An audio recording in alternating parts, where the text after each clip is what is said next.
Hello বন্ধুরা, আবার একটা নতুন সাইটে চলে এসেছি নতুন ভিডিও নিয়ে। এটা হচ্ছে ওয়াল কাটিং ও পাইপ ফিটিং। আমরা ছাদে পাইপ কমপ্লিটভাবে ফেলেছিলাম। এবার কি করতে হবে, সুইচ বোর্ড আমাদেরকে ফিটিং করতে হবে। সুইচ বোর্ড বলতে জিআই বোর্ড ফিটিং করতে হবে। সেটা কীভাবে করব ও কিভাবে করবেন আপনারা সেটাও আমি বলে দিচ্ছি।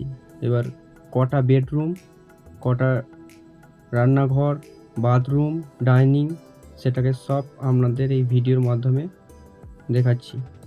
চলুন এটা প্রথম শুরু করি। এটা হচ্ছে একটা বেলকুনি, অ্যাটাচ রুম, 10, 12, 12, 14 প্রত্যেকটা রুমে আছে, ভালোভাবে দেখে নিন। এটা হচ্ছে একটা বাথরুম,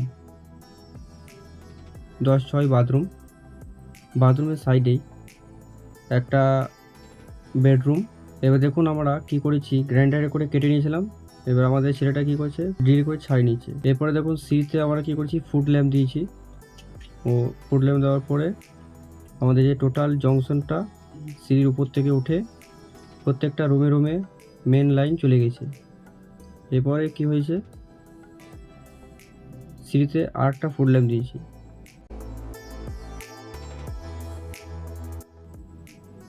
এ দেখুন দেখতে পাচ্ছেন, এটা সিঁড়ির নিচে আমাদের বারবাস বা এমসিবি বক্স ফিটিং করেছি। তার নিচে ইনভার্টার, ডান সাইডে দেখতে পাচ্ছেন নিচে আছে ফুট ল্যাম্প, উপরে আছে 12 মডেল বোর্ড জিআই, তার সঙ্গে দুটো পাইপ দিয়ে কানেক্ট করে টোটাল ছাদে ceiling light, fan totally connection আছে।